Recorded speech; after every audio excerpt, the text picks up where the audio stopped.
अब हम लोग 10वें अध्याय के 34वें श्लोक में प्रवेश कर रहे हैं। मृत्युः सर्वहरश्चाह मुद्भवश्च भविष्यताम् कीर्तिः श्रीर्वाक् च नारीणां स्मृतिर्मेधा धृतिः क्षमा। भगवान कह रहे हैं मृत्युः सर्वहरश्चाहम्। एक मृत्यु ऐसी है कि जिसमें हरण करने की ऐसी विलक्षण सामर्थ्य है कि मृत्यु के बाद यहाँ तक कि हमें कोई भी स्मृति नहीं रह जाती। जब हम मर गए और दोबारा जन्म हुआ तो याद रहता है कुछ भी नहीं। अब हमें इस समय याद नहीं कि हम पूर्व जन्म में क्या थे, कैसे थे, कौन रिश्तेदार था, कौन नातेदार था, या कौन बच्चे थे, या हम किसके बच्चे थे, या कितनी संपत्ति थी हमारे पास, कुछ भी याद नहीं है। तो अगर मृत्यु की विशेषता नहीं होती कि हमारा शरीर तो हरण कर ही रहा है और हमारी स्मृति भी हरण कर ले रहा है, तो क्या होता कि जीते जी अभी हमारी जितनी भी आयु है 50 साल, 100 साल, 200 साल, उतने में ही परेशान रहते हैं। राग द्वेष, लालच, लोभ, मोह, माया, सब में जकड़े रहते हैं। अरे उसका ये नहीं हुआ, उसका ऐसे नहीं हुआ, उसका वैसे नहीं हुआ, उसने ये नहीं दिया, उसने ये नहीं किया, हमारे बच्चे का ऐसा नहीं हुआ, उसका ऐसे। तो अगर मृत्यु हमारी स्मृति का हरण न करती तो क्या होता कि हम हर जन्म में दुखी रहते। उस जन्म में भी नहीं किया था उसने, इस जन्म में भी नहीं किया उसने, मतलब आप जाने कितने जन्मों तक हो जाता है दुखों का। हाँ, फिर आप कहते देखो ये कितने जन्मों से मेरा दुश्मन बना चला आ रहा है, अभी भी दुख देने के लिए फिर आ गया। कहते ना बिल्कुल। और अभी कोई सुख देने वाला, अरे देखो पिछले जन्म में भी इसने इतना सुख दिया, फिर सुख देने आ गया। तो उसमें खुश होते और उससे दुखी होते। तो आप तो मृत्यु कितनी बड़ी अच्छी चीज है कि क्या करती है मृत्यु कि हमारी हर चीज का विलक्षण विशेषता है कि हरण कर लेती है, स्मृति तक का हमारा हरण कर लेती है और सब कुछ अपहृत हो जाता है, हमारा कुछ भी रह नहीं जाता। तो इसलिए क्या कहा गया कि यह सामर्थ्य केवल मृत्यु में ही है। तो ये सामर्थ्य किसकी है? मृत्यु की नहीं, परमात्मा की है। परमात्मा की कृपा है बिल्कुल कि जो हम लोगों को इससे मुक्त रखते हैं। नहीं तो जिस ऐसे बहुत लोगों के सुने होंगे आप लोगों ने कि उसको याद है पूर्व जन्म का, तो बड़ा दुखी रहता है इंसान। अब उस परिवार से भी मिले, इस परिवार से भी मिले, उस परिवार की भी चिंता, इस परिवार की भी चिंता, बीच में लटक जाता है। बीच की स्थिति रहती है उसकी, न धर्म में रह पाता, न धर्म में रह पाता, धर्म में लटका रह जाता है वो। तो अगर संपूर्ण का हरण करने की, विस्मित करने की भगवत प्रदत्त सामर्थ्य मृत्यु में न होती तो अपनेपन के संबंध की को लेकर के जैसी चिंता इस जन्म में मनुष्य को होती वैसे हर जन्म में होती। इसलिए भगवान ने कहा कि सब मोह माया सब मिट जाती है मृत्यु में। तो वो मृत्यु कौन हूँ? मैं हूँ। इसलिए उसको भी खराब नहीं मानना चाहिए, उसको भी अच्छा मानना चाहिए। मृत्यु भी बहुत अच्छी है, ये भी भगवान की विभूति है। उद्भवश्च भविष्यताम, जैसे भगवान ने बताया कि सबका धारण पोषण करने वाला मैं ही हूँ, वैसे ही यहाँ बताते हैं कि सब उत्पन्न होने वालों की उत्पत्ति का हेतु भी मैं ही हूँ। क्यों उत्पन्न हुआ इसकी भी हेतु मैं हूँ। कि संसार की उत्पत्ति, स्थिति और प्रलय करने वाला भी मैं ही हूँ, और कोई करते ही नहीं है, मैं ही प्रलय कर रहा हूँ। तो इसलिए ये भी मैं ही हूँ।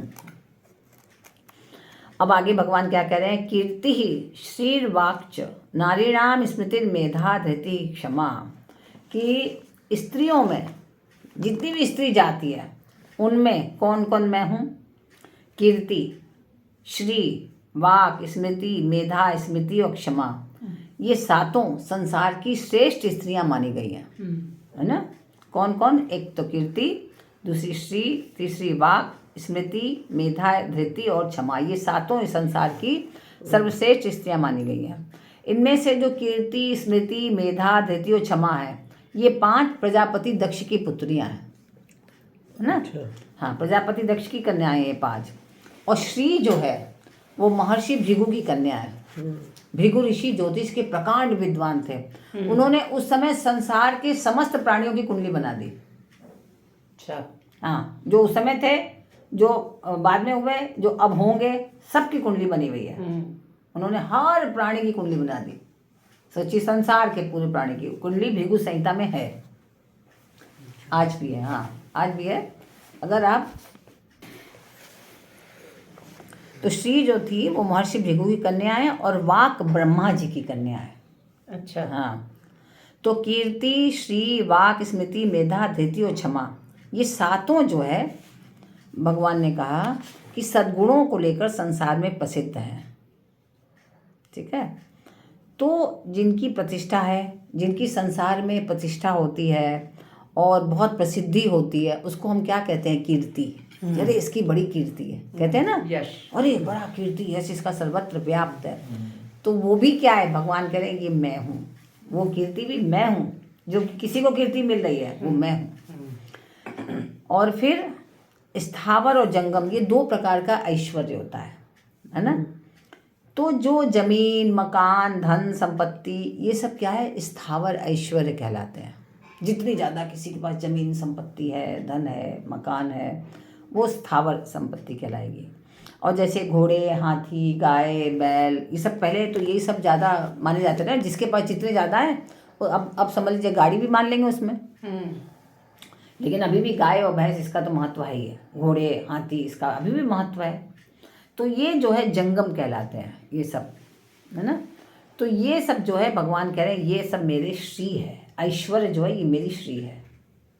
तो अगर ऐसा हम किसी के पास देखते हैं तो हम कहते हैं क्या श्रीमान है वो, कहते हैं ना। वैसे तो हमारे यहाँ ये नियम है कि किसी भी पुरुष के नाम के आगे श्रीमान लिखाया जाता है। श्रीमती। हाँ, तो श्री, तो वो श्रीमान कहलाता है वास्तव में जो ऐश्वर्य संपन्न है। तो वो मैं हूँ। और जिस वाणी को धारण करने से संसार में यश प्रतिष्ठा बढ़ती है। जिस वाणी को, अर्थात कि आप देखिए कि बहुत से लोग इतने क्रोध में बोलते हैं, इतने गंदे ढंग से बोलते हैं कि बिना कारण उनका अपयश हो जाता है। भले ही वो दिल के कितने अच्छे हों, दिल खोल के तो किसी ने देखा नहीं है आपका। तो वाणी ही माध्यम है हमारा संबंध बनाने के लिए। लेकिन अगर हम कटु वाणी बोल रहे हैं या विष उगल रहे हैं तो क्या होगा? अपयश को ही प्राप्त करेंगे। लेकिन जो वाणी ज्ञानमयी है तो उस वाणी से जो है बोलने में हमें हमेशा यश प्राप्त होता है। तो ऐसी वाणी क्या हो? मैं हूँ। भगवान श्री कृष्ण मेरी विभूति है। तो कभी कभी क्या होता है कि पुरानी सुनी सुनाई हमारी बातें हैं वो याद आने लगती हैं। कोई ऐसी घटना हो, कोई बात हो तो अरे हाँ पुराना ऐसा हुआ था, ऐसा हुआ था। तो वो क्या कहलाता है? स्मृति। तो भगवान श्री कृष्ण कह रहे हैं कि स्मृति मैं हूँ, वो भी मेरी विभूति है ना। बहुत से लोग होते हैं कभी याद ही नहीं आता। आप कितना भी याद दिलाओ, देखो ऐसा हुआ था, कि मेरे को तो याद ही नहीं आ रहा, याद ही नहीं आता। यानी कि उसकी स्मृति भ्रष्ट हो गई है, खत्म हो गई है ही नहीं स्मृति उसके में। और बुद्धि की जो स्थायी रूप से धारण करने की शक्ति है ना, स्थायी रूप से जिसकी बुद्धि है, कि मतलब बुद्धि बहुत बुद्धिमती है, तो उसको कहते हैं मेधावान। बहुत मेधावान है ये।